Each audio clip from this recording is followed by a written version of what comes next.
Sup, guys? It's Toad back with you. As usual, Monday. Fuck Mondays. February 3rd.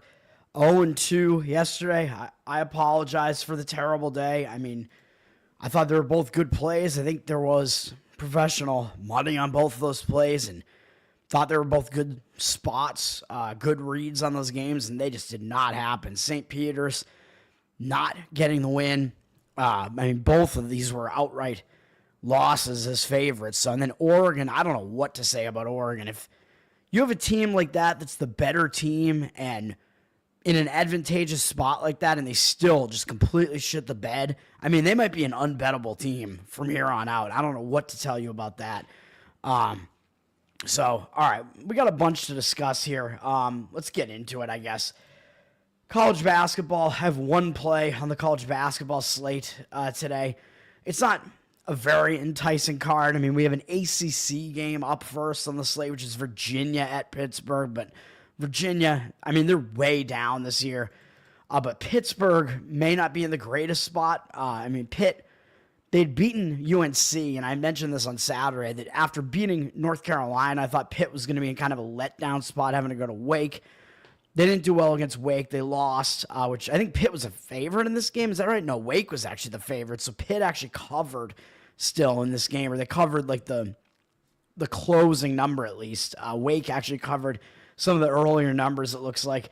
Pitt's coming off of that, but they do have North Carolina again up next, which they may still consider to be a bigger game. North Carolina is ahead of them in the standings. They're still North Carolina. I know Virginia still has that name recognition, but Virginia is just awful this year. They're below 500. So this may be another spot where, it may be a spot where Pitt just doesn't totally pay attention. But then again, I look at Virginia. They're coming off their big rivalry game against Virginia Tech, which they lost. Virginia actually lost that game as a favorite, though. But, that's always a tough game. So I don't know. I don't know if that means Virginia's going to bounce back from that, or if that's going to be the type of game that hangs them over into the next game. So this game is obviously a pass for me. Pitt sitting at 12.5. Line has ticked down a little bit on them. The one thing I guess you could say about Virginia is that they're kind of built to cover as a huge underdog because they try to slow the game way down. If they're able to do that on the road, I don't know. But that is their game. They try to slow it way down and hang in these games, even as the inferior team. So we'll see what happens with that game. Obviously, that is not a game I'm touching. What else do we have on the slate here? Not a whole lot, actually. A few decent games. Next game I'm going to talk about is the game that is one of my plays. This is a classic Toad letdown spot play. I'm going to take Houston Christian plus the points, plus 7.5. It's gone down a little bit already from, I think, 8.5 maybe. Yeah, 8.5 to 7.5. I would grab it before it gets too far down because this line might even disappear to below 7. And as I say in basketball, 7 is kind of the key number because when you get down the stretch there, once you're down 7, you stop intentionally fouling. So that is kind of the threshold there because that is a 3-possession threshold. But this is absolutely a fade of Nichols in this game. Nichols is coming off their win of the year, basically. They beat McNeese. That is a massive win. McNeese has been absolutely dominating the Southland Conference the last couple of seasons, including this season. McNeese was 10-0 in the conference, and Nichols was able to pull off an upset of about, I think, 8-9 points maybe on their home floor. It was a huge win for Nichols in that game. Now they're coming off of that, and they get Houston Christian, which this is not a second meeting, by the way. This is only a first meeting. I think this is the only time these teams play this year. So unfortunately, we don't have the second meeting angle where it's revenge or anything like that. But still, I just think it's a classic letdown spot. I know they don't have anything up next with East Texas A&M. Not an opponent they're going to look ahead to, but man, you beat McNeese. Again, that's like win of the year type of material there for Nichols. I know Nichols did play a couple of decently competitive games in the early slate, but that was a huge game. That was actually their second game against McNeese, where they had lost on the road the first time and actually only lost by 9, so they played decently that time too. So it was a little bit of a revenge win as well. Either way, you beat the team that's undefeated in the conference, that has wrecked the entire conference the last couple of years. Again, that is your win of the year. That is a huge win. It was actually a 10.5 point upset. And if you look at the stats in this game, yeah, Nichols was winning the whole game, but take a look at this one stat here. McNeese had 0 3-pointers in this game. I mean, what kind of an outlier is that? Even teams that don't shoot threes that much, which I don't think McNeese is a great 3-point shooting team, but still, 0 threes in an entire game, while Nichols shot 50% from three. I think they were 11 for 22 from 3-point range. So, yeah, I wonder why they won this game. Yeah, 11 for 22. McNeese doesn't take that many, but they were 0 for 12. Other than that, I mean, it was a game, it was fairly close. Otherwise, McNeese did out-rebound them. Everything, all the other stats are fairly close. I mean, really, it was just this 3-point outlier. It was an outlier in both directions. I mean, usually you're not going to have a team shoot 50% from three when they take over 23s, and usually you're not going to have a team hit none of them. So, I mean, that, again, it's just a weird outcome there. A huge win nonetheless for Nichols, so I think they're in a letdown spot. Houston Christian, they're coming off a game where they lost by double digits to Incarnate Word, which not a great game there. That did end a long win streak for them. Houston Christian had won 4 games in a row leading into that, and not against really nobodies either. And I mean, as far as the Southland is concerned, at least they beat Rio Grande Valley, Texas A&M CC, and SELA, Southeastern Louisiana. In there, those teams are not that bad. So Houston Christian can beat the better teams in this conference, except for McNeese. So, I mean, I think they're going to be in a bounce-back mode after this ugly loss at Incarnate Word, where Incarnate Word was a favorite, a 3.5, but I mean, it was just a bad game. I mean, Houston Christian actually shot ridiculously from three, and they still lost the game. They lost the rebound battle. They lost the turnover battle. What can you do? I mean, they weren't the better team in the game. So, I mean, it is kind of a red flag when you hit ridiculous 3-point percentage and still lose the game. But still, like I said, since Houston Christian was playing pretty competitively up until this game, Nichols is just in such a letdown spot. I got to come and grab Houston Christian here. I know it is a 4th straight road game. I know Houston Christian is not the better team. Nichols is actually going to try to speed the game up a little bit, and hopefully Houston Christian is going to be able to slow the game down a little bit because that's what they like to do. Even though they are on the road here. Yes, if you go look at KenPom, yes, I know he's gonna be telling you Houston Christian is not the better team. I mean, they're down at 270, not great. 75th in luck, but he does have Nichols higher in luck, though, 45th in the country in luck. So he does have Nichols as being an overperforming team, and they're laying a bunch of points here. So even though KenPom, I think, has this number at about 8, it's just a major letdown spot. Take Houston Christian plus the points in that one. All right. And then we do have Charleston and William & Mary. This is an interesting game in the Colonial Conference with two of the teams close to the top of the conference. To me, I think UNC Wilmington is the best team in this conference, but you never know when it comes down to the conference tournament. This conference has been basically any of the top, like several teams could wind up winning the conference. Charleston has won it the last couple of years. Charleston's coming off a couple of wins. I mean, their last win was really easy against Stony Brook, who was a very bad team. One of the bottom teams in this conference. Charleston only beat them by 7, so kind of just not a very impressive performance. Maybe they were looking ahead a little bit. Maybe they were just riding a high off of beating Elon, and they'd lost to Wilmington the game before that in a really close game. So UNC Wilmington, that was a big game as well. So Charleston maybe was in a spot where they were going to overlook a bad opponent like Stony Brook there, which maybe they did. Now they got William & Mary. They got to go on the road. But William & Mary is coming off their most embarrassing loss of the season to Campbell, which I tried to fade Campbell after that win, and Campbell won in a blowout again against Hofstra, which kind of shocked me, to be honest. But William & Mary, looking at this game, I mean, come on, man. They're coming off losing by 41 points. You do that to anybody, especially if you're not even the worst of the two teams, which they're not. They're actually a favorite on the road, and they lost by 40-plus points. Any game like that, I mean, maybe they were even looking ahead to Charleston here. You have a game that bad, you know you're going to get that team very focused in the next game, and especially if they're facing the team that's won this conference the last couple of years. So I lean to William & Mary in this game. Not a strong lean or anything, but I don't even know what the number is in this. Charleston's favored, right? Yeah, 2.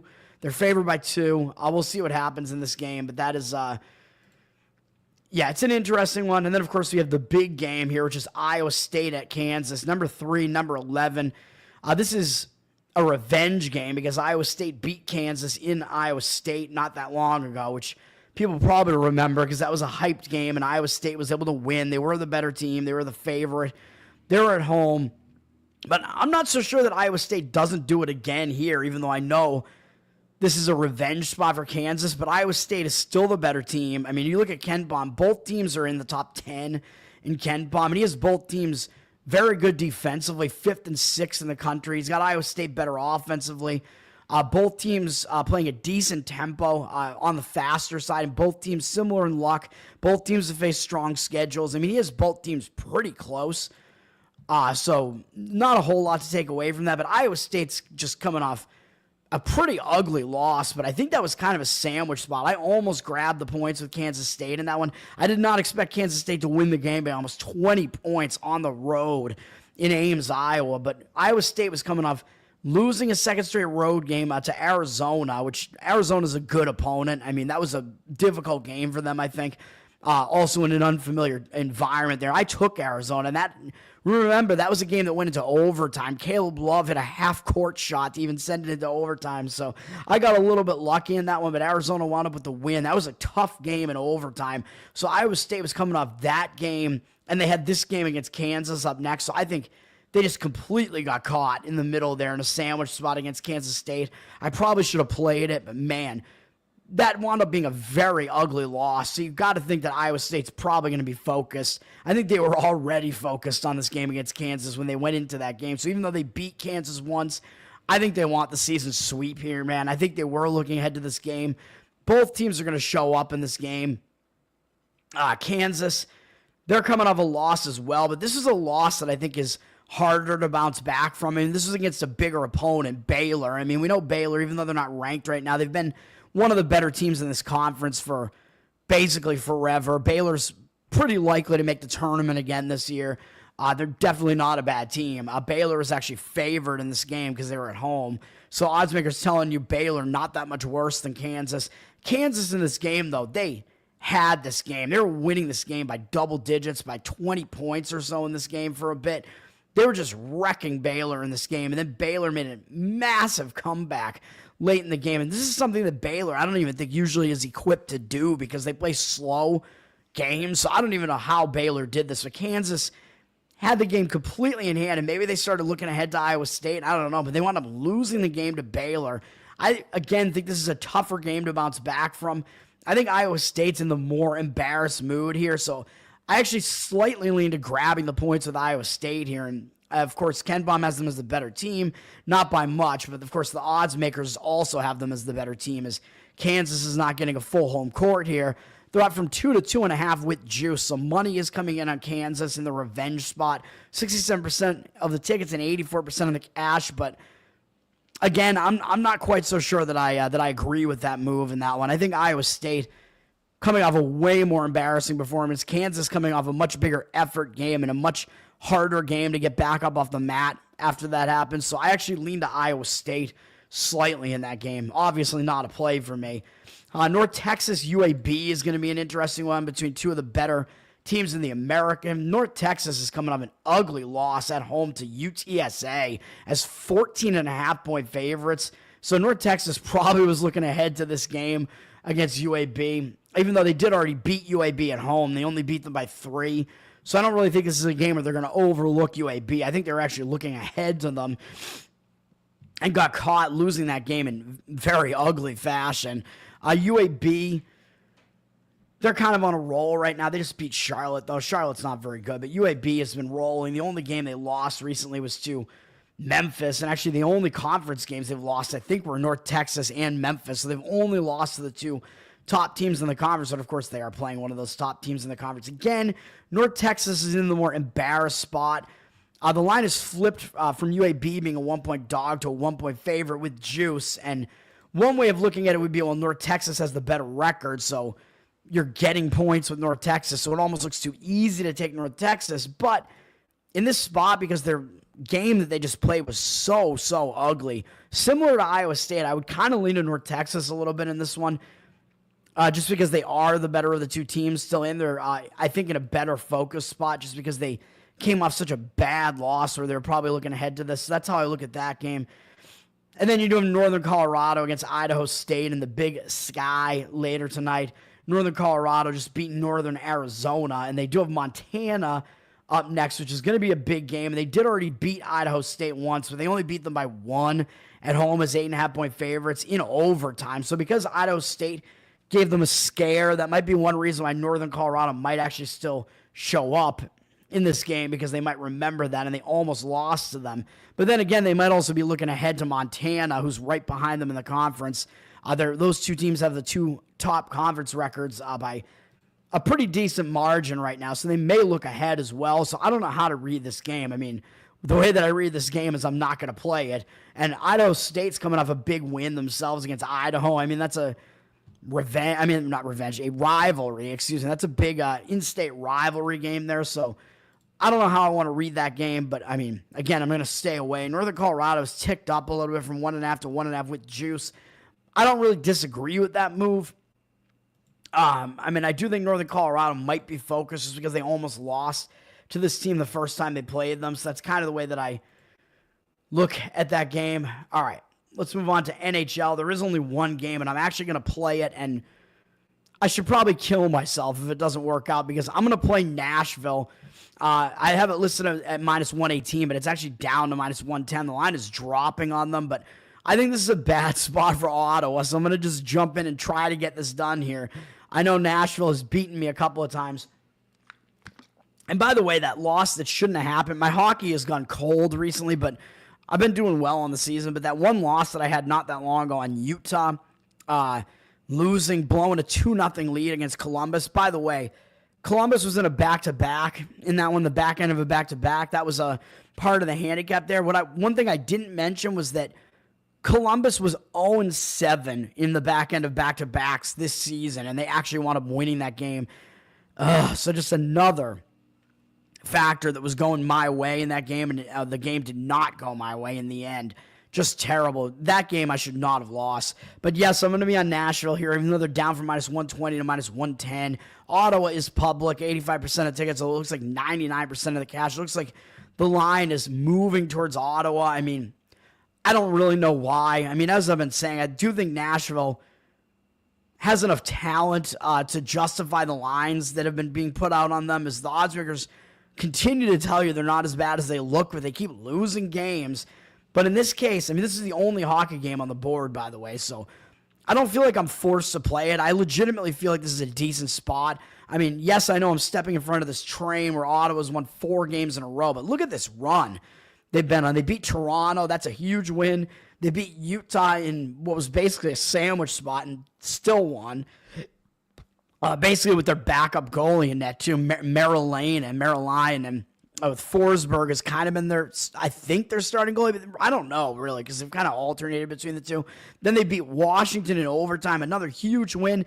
And then on the heels of that, they beat Minnesota 6-0. And I know Minnesota has a really good record, but as I've been saying, Minnesota's not as good as they look. Now Ottawa's coming off all that, and yes, I know they're starting a road trip, and I usually say, you start a road trip, you're usually focused, but do you really have full focus on a well below 500 Nashville team after you just beat Washington in overtime and then stomped Minnesota 6-0? And tomorrow, by the way, you have to face Tampa, and you have Tampa twice in a row and then Florida up next, all for the remainder of the week here. Do you really focus on Nashville here? Especially when, by the way, the last time they faced Nashville, back on December 7th, they won that game, which was in Ottawa. So they might completely overlook Nashville in this game, man. As bad as Nashville's been playing, Ottawa's won 4 games in a row, and they're doing this without Allmark, too, as he's been hurt. Nashville has lost 4 games in a row, so I know I'm stepping in between 2 trains here, so I could get completely smashed here, or I could stop both trains, and I'm hoping that I stop both trains at once, man. Stop 2 trains with one person, with one stone, I don't know. But Nashville, yeah, they've lost 4 games in a row, and not really to great teams. Anaheim, Buffalo, Pittsburgh. I mean, these are kind of embarrassing losses. And yes, I know they're returning home from a road trip here, but it was only a 2-game road trip. They've only been gone for a few days. They went up to Buffalo and Pittsburgh, so returning home, and yeah, they do have to go out to Chicago next, so they do have a few days off after this. So I think they can get the stuff done at home if they need to, like after this game. I think they need a win at this point, man. And again, when it's a return home spot from only a short road trip, I don't think that it's as bad a spot as it would be if you're returning home from a really long road trip, which, by the way, Pittsburgh was, and Nashville still couldn't even come close to winning that game. So I don't know what to tell you about that. But I do think Nashville's going to be in bounce-back mode. I mean, they lost their last home game really ugly against Vancouver. Before that, though, I mean, they'd won 3 home games in a row. Actually, no, 4, I think.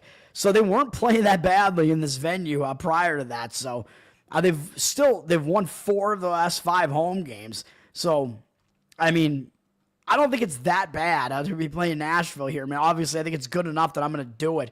So, yeah, I mean, it was a short road trip, short geographically as well. I think Ottawa is in a sandwich spot here. So, give me Nashville minus the price, whatever it's going to wind up being. I haven't played it yet, so I don't know what, because I saw the number dropping, so I don't know what it's going to land on. But that will be the play there. And then we got NBA, where I do actually have 2 plays in the NBA. I mean, we have some interesting games here. My first reaction to Detroit, was that I didn't like the Detroit side. I kind of like the Atlanta side in this one. They're coming off a bunch of losses in a row. I mean, look at this. They've lost 8 games in a row. So I think at the very least, you're getting some value on Atlanta. And they lost to some good teams in there. The Knicks, Minnesota, Houston, Cleveland. Indiana's been hot since basically a few weeks ago now. And yeah, I know they lost to Toronto twice. I mean, Toronto's actually been playing okay basketball for a little while now, but I think this is a spot where, man, they're going to try to salvage the last game of this road trip, man. I mean, I think they got to, and they did just lose to Detroit by 10 at home, so it's a little bit of a quick road revenge angle, too, for Atlanta, so slightly into Atlanta. Remember, Trae Young was hurt in some of these games, too. He is back right now. I think he's playing in this game because he did play in that game against Indiana, which was a close game. It was a big game. It was a close game. Yeah, Young is listed as game time decision. I mean, he always is. But Detroit, they're coming off a couple of wins in a row here. They're just kind of on a roll right now. And I think really, if you're looking for value, line value, I think the line value can only be had on the Atlanta side. Detroit actually played yesterday, so they're in a back-to-back, even though they're not traveling. They're playing a 3rd game in 4 days, although all at home. They do have Cleveland up next, which may be a bit of a look-ahead spot. So lean to the Hawks, but the line has moved up on the Pistons from 3 to 4 with juice. I don't know if they know something about the injury situation, if Young is actually maybe not playing in this game or what, but situationally, I think the Hawks are the side that makes more sense here. 77% of tickets and 89% of the cash on Detroit, so the money looks like it is coming in on Detroit. Like I said, I don't necessarily agree with it, but I'm not going to touch this game. Houston is at New York. I mean, this is an interesting one where Houston, I had mentioned how bad of a spot this was. They were returning home from a road trip, and they had to go back out on the road again right after this. You have a single home game like that sandwiched in between 8 road games. I mean, that is a very difficult spot. But I mentioned, they're still the way better team. They're double digits. I mean, I didn't want to touch this game, but I should have, because Brooklyn, as a 14-point underdog, I think won outright by 12 points or whatever that is. So, yeah, can I do math anymore? So now Houston's coming off that, and they're starting a road trip. So I think it is definitely a positive spot for Houston. We know how bad of a spot that was. That was a terrible spot for Houston. That's why they dropped that game. And it was sandwiched in between a couple of big games, too, against Memphis and New York. So it was sandwiched in between a bunch of bigger opponents, really. Cleveland twice, Boston, Atlanta. There was no way they were going to be fully focused on Brooklyn. But now they're starting a road trip, and they got the Knicks here. So I do think they're going to be focused. I think it's a focused spot here. But the Knicks, I'm not sure they're not going to be focused themselves here. Even though they did just lose a win streak, they did just win at Brooklyn. So that makes this almost look a little bit easy to take the Knicks in one way, maybe, but the Knicks just lost fairly ugly to the Lakers at home. Now they're finishing the homestand here. I think they're going to want to get a win. I think maybe, well, I don't know. I mean, you don't really overlook LeBron or anything like that. I think Brunson may actually have been hurt in this game. Let me see. Did he actually play? Because he's not listed on the as one of the stat men in this game, so he might not even have played in this game. He did. He just had a terrible game. Not a good game. So I don't know, but I do think it's kind of a bounce-back spot for both teams here. So this is going to be interesting. And then it comes down to the Knicks. the market read is actually all over the Knicks here. As they're up from 5-5 with juice, 75% of the cash on them, but 55% of the tickets on the Knicks, or on the Rockets, excuse me. So it looks like the public is actually looking at this game and thinking, well, wait a minute. These two teams both have good records. The Rockets have the slightly better record, and you're giving me points. So the public, I think they're thinking this line looks a little too big, and they're going to take their shot with the underdog here. But the money is actually moving the other way on the Knicks. So I'm not going to disagree with that strong of a market read when I don't really have a strong situational edge. And I think both teams are focused, and it comes down to which team is the better team. That is the Knicks, as the odds makers are telling you. So that would be the way that I would lean slightly. Houston has been really good on the road, though. 17-7 straight up on the road. That's crazy. But I have picked a couple of spots to fade Houston when they've been on the road. And I don't remember what my record is. I think the last two times I did that, I'm 1-1, where I won on Sacramento when I did that, and I lost on Memphis when I did that. Speaking of Memphis, this one's going to be a play for me. As long as we could verify like what the lineups are going to be in this game. I'm going to grab the Spurs +6 here. Actually, let me see. Where's the line at? It's actually starting to go down. It's creeping down from 6 to 5. I like the Spurs side in this one. I think this is a spot where I think the Spurs are definitely going to show up focused here. As the Spurs are coming off a game where they lost to the Heat, as I mentioned. What I didn't mention in that game, though, I just thought it was a good spot to play against the Spurs because they crushed Milwaukee, and it was a back-to-back. But, yes, I won on Miami there. But one thing that I did not realize was going to happen in that game is that Wemba didn't play in that game because he was sick. So because of an illness, and maybe because they wanted to rest him in the back-to-back, ultimately, they gave him the rest in that game. So Miami got the job done for me, although it took a Bam Adebayo buzzer beater to get me that outright win there with Miami +2.5. So it was a little bit close, but yeah, that's what happened there. I kind of expect Wemba's going to be back here. I mean, an illness doesn't usually hold you out for that long. I mean, you're a fucking young athlete. I mean, how long could it really hold you out for? So I expect he is going to play in this game. And if you look at this line, it seems like the line is indicating such because we just had two games in Memphis, or in San Antonio, excuse me, where Memphis beat San Antonio by double digits in both games. They kind of embarrassed San Antonio. They beat them by 14, and then San Antonio not only didn't zigzag, but they lost even worse in the next game, losing by 28. So that is pretty bad. I mean, losing by an average of 21 points in two games at home against Memphis. This is a little bit of road revenge. It's kind of double road revenge for San Antonio. And in those two games, I believe Memphis was about a 2-point favorite, if I'm not mistaken, in those two games. Yeah, 2.5, whatever. So NBA, you don't get that much for home court. You get about 2 maybe. So the line being 6 would kind of indicate that whatever the lineups were in that game, this is basically going to be the same. Wemba did play in both those games. I don't know if John Morant played in both those games. That's the one other factor here to keep in mind is I don't know if John Morant is playing in this game, but if he does come back, you may see this line move up a little bit again, although I don't know if I would want to wait to see if this line moves up. I think taking the 6 makes sense. I wouldn't want to take much less than 6 here, but if it is confirmed that Morant is playing, the line would probably go up a little bit, and you may be able to get the 7.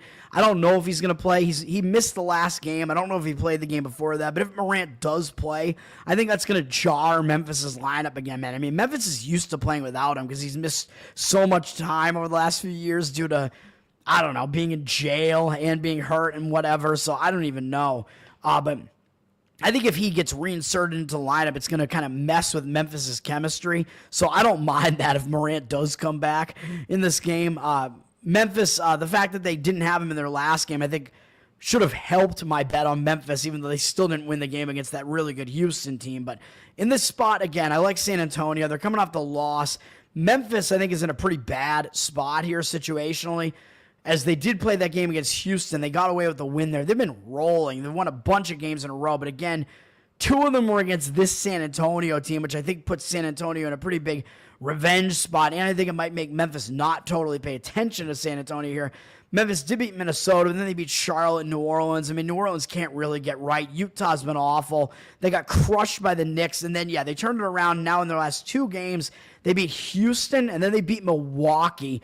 And they beat Milwaukee by double digits yesterday. So a big win for Memphis, beating Milwaukee by double digits. But now they're in a back-to-back. They're having to travel from Milwaukee back home. They have to go out on the road again to Toronto, and then they got Oklahoma City. So I don't know if they're going to really be looking ahead to Toronto, but they got Oklahoma City up after that, and then Phoenix as they start a longer road trip at that point. So I don't know that this is really going to be a focus spot for them, given all the scheduling dynamics here. It doesn't look good. And even in these wins, Memphis was giving up a decent amount of points. Their defense hasn't been that great recently, man. I mean, they've given up a lot of points. They've given up over 100 points in many, many games in a row now. I mean, that is common in the NBA now, but still. I mean, they gave up 119 in the last two, 143 in the game before that. A couple of games before that, they gave up 120 plus in 2 straight games against bad teams. Well, New Orleans, I mean, at least New Orleans did have most of their guys back, but still, none of that is that impressive on the defensive side for Memphis, and I don't think if Morant plays that's really going to help their defense very much. All that being said, I will take San Antonio plus the points. Just try to get the best number that you can on that one. And let's finish this out here. Home stretch here. Let's see. We got Sacramento at Minnesota. Sacramento was just involved in a trade as the NBA is just trading. A bunch of trades going on here where De'Aaron Fox, it seemed like he was on the trading block for a while, so this one was not as shocking. Sacramento dealt him away. I don't even remember who they got for him. They got Zach LaVine, that's right, because the Bulls were also involved. The Bulls, I don't even know who the Bulls wound up getting in this trade. Sugma, is that his name? I forget what his name is. Sugma, I don't know, whatever that guy's name. Sugar, Honey, I don't remember what that guy's name is. Sugar, Honey. Zach LaVine is going to the Kings. So I think he's probably not going to be there yet, so they won't have him yet for this game. So you're going to get a Kings team that's without Fox, although they've been without Fox recently because he's been injured to some extent. So he's missed some games in this recent stretch as well. So the Kings are somewhat used to playing without him, so I don't think that's going to really be that much of a concern. They have been on the road for a long time, though, so you may see a tiring Kings team here, but they did also just get absolutely stomped by Oklahoma City by 34 points. So it is possible that they do refocus coming off of that game, and maybe they do show up here. But then again, Minnesota's coming off an ugly loss to the Washington Wizards. I mean, what is up with that? Losing to the worst team in the NBA, and they were returning home from a road trip, although a very short road trip.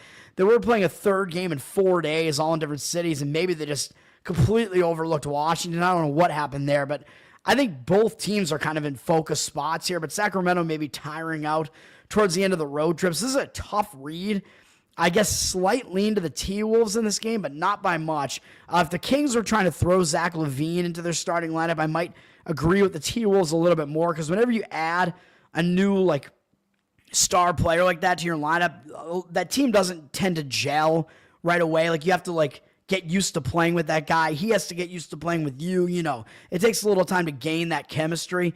So if that was the case, I would be more inclined to maybe play the T-Wolves here, but I don't think LaVine is going to be there yet because the trade happened yesterday. So I think the Kings are just basically rolling with the same lineup they've been rolling with, other than that Fox is not going to play. But again, Fox has been out multiple games recently as well, although he played in their last game. T-Wolves up from 4.5 to 5, 86% of the tickets, so they are public, but 98% of the cash. I mean, the T-Wolves are definitely going to be public. Everybody loves, Anthony Edwards and whatever, and the Kings have just not been playing well recently, so we will see what happens in that game. I mean, that's not a game I'm touching. Restore Christendom, what's up, man? Is this Tom? Is that your name? I'm sorry, I forget people's names, man. Tom and Emily, right? Tomily? Which one of you is it? All right, and then we got Milwaukee. Oklahoma City is one of the other big games today. Not a game I'm touching in this one either. Milwaukee lost 3 games in a row, though, man. So you may see Milwaukee being in a spot where they're going to finally show up, because, I mean, this is pretty ugly, losing to Portland and San Antonio, but they were finishing a road trip. I mean, maybe getting a little bit tired. I actually played Portland, I'm pretty sure, in that game at Portland, as that was a back-to-back, a third game in 4 days, all in different cities. Just a very bad travel spot for Milwaukee. And then they lost to Memphis when they came back home. Well, they got killed by San Antonio, which I don't know what the deal was with that game. I don't know how that happened. Then they returned home, and always, as I say, return home spot tends to be a distracted spot, not a great spot, even though they were playing a good Memphis team. Milwaukee got housed in that game. They lost by double digits. Maybe they were looking ahead. Again, it was a difficult spot because, again, it was one of those single home games where you have basically no time off and you have to go right back out on the road again for another road trip. So they may have just really just not been ready for that game at all. And now they have to turn around. But this is a back-to-back now. They have to turn around and start a road trip and go to Oklahoma City. If they had a day or two off here, I might be more inclined to want to take Milwaukee here because they'd be starting a road trip. It would be a focused spot because they're starting a road trip. But in a spot like this, and they've been traveling all over the place, and now they're facing another back-to-back, third game in 4 days, all in different cities, I won't be touching this game. Oklahoma City is a huge favorite, though, so I don't think you're really getting any value playing the Oklahoma City side. I mean, they have one of the best records in the NBA. The public is only going to be coming in on the Oklahoma City side. Oklahoma City did just wreck Sacramento, as I already pointed out. So they're just probably sitting pretty high right now, feeling a little bit high on themselves, I would say. So I would still probably lean to taking the points with Milwaukee if you forced me to play a side in this game. But luckily, I'm not being forced because I do not want to play this game. Thunder are up from 10 to 11.5, so some money looks like it has come in on the Thunder, but yeah, I'm not touching that game, obviously. The other game that I will touch quickly before I get out of here, I'm going to lay the points with Indiana, even though this looks really square. -6.5 on Indiana. It's square, but I think this is a public and professional agreement on the Pacers. Like I say, in the NBA, sometimes it's fine to lay points on the road, and actually it looks like the public might be coming in on the Jazz, which would make absolutely no sense if that's the case, man. I mean, what public bettor is going to want to take the Utah Jazz in any situation?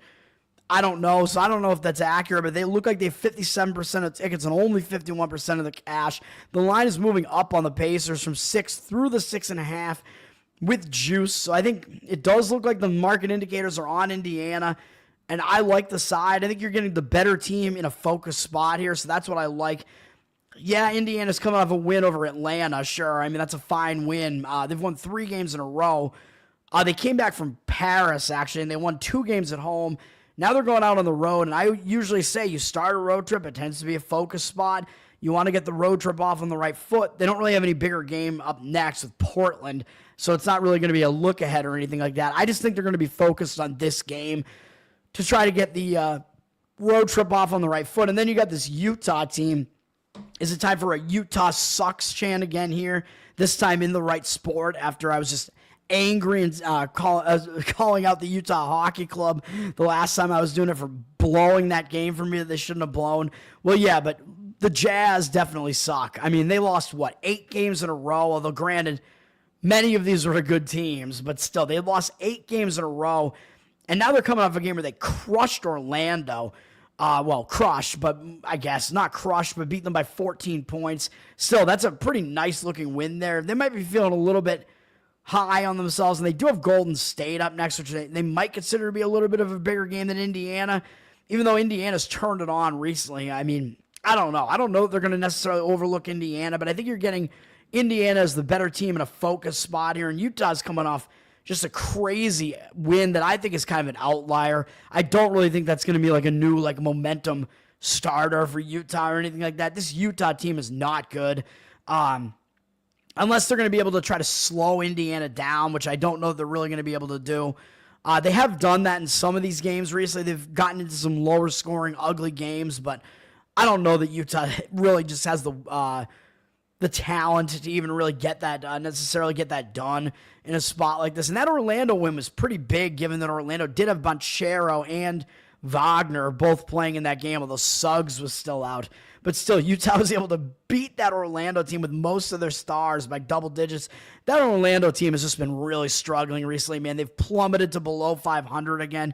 So I don't know. Either way, I'm going to lay the points with Indiana in this one, even though it seems kind of non-toad, like it's not a traditional toad play, but that is a play for me. And then I'll finish this off by talking about Phoenix and Portland. I'll skip Orlando Golden State because who really gives a shit at this point about 2 teams that are beyond their best days, and they're both below 500. Now, Phoenix and Portland is only interesting because it's a zigzag, where Phoenix, I had mentioned that I liked Portland in this first game here. I took Phoenix in this game against Golden State, and they crushed Golden State, so I did get a win in that game. Then Phoenix had to go on a back-to-back and travel to Portland. That was a bad spot. I probably should have grabbed the points with Portland there. I almost did. That would have been an easy win on Portland there, but now the Phoenix did lose that game as 4.5-point favorites. Now you're getting a zigzag spot here where Phoenix is still the better team, and after losing that game to Portland, they're probably going to make adjustments here and actually show up and win this game. But my hesitation would be they do have Oklahoma City up next, which is a huge game to look ahead to. So it could be cause for look ahead there. But Portland, again, when you get teams playing 2 games in a row like this and the first result was a major outlier, you tend to see the second game regress back to what was expected, back to the mean there. And that would be Phoenix being the better team. So Phoenix, again, if they do want to show up and try to win this game, they should be able to do so.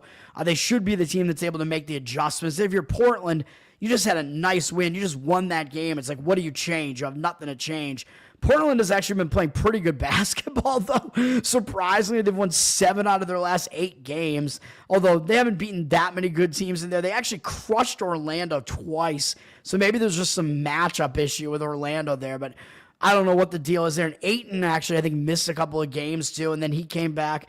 But I don't know. Portland's been playing decent basketball, so I'm not going to try to play this game, but I would lean to the Suns if you force me to. In the zigzag, you're getting almost the same line, so you're not getting any extra value. A lot of times when you have a big outlier like that, a lot of times you'll see the line actually adjust like too much in that direction, but the NBA zigzag has been a thing for a while, so the odds makers know that it's a thing, so they're used to it now, so they're not going to drop this line on the Suns that much anymore and give you a lot of value, but it is basically where it was in the first game. It's up from 4.5 to 5, 58% of tickets, 71% of the cash on Phoenix, so it does look like the money is coming in on the Phoenix side, and I don't really disagree with it. But that's going to do it for me, man. My plays today are Houston Christian in college basketball, plus 7.5. Nashville Predators, please help me, in hockey at it's probably like minus 110 now, so I might have to update that. San Antonio, probably at about plus 6 in the NBA, and the Indiana Pacers, minus 6.5 in the NBA. That's going to do it. I'm Tower Gang Toad. Thanks for hanging out. Restore Christendom. Return to Christendom. What's your name again? Restore Christendom. Thanks for hanging out. Tom and or Emily. That's going to do it for me. You can follow me on Twitter and subscribe to the Tower Gang Patreon. Patreon.com/Tower Gang to support the most offensive comedy podcast in human history. We're on Wednesday nights, 9-11 p.m. Eastern. You get live pre-show and post-show access and access to a Telegram through the Patreon. So check that out. That's going to do it for me once again. Let's have a good one. Let's bounce back today, man, after yesterday's terrible day. All right, peace out. Thanks, guys.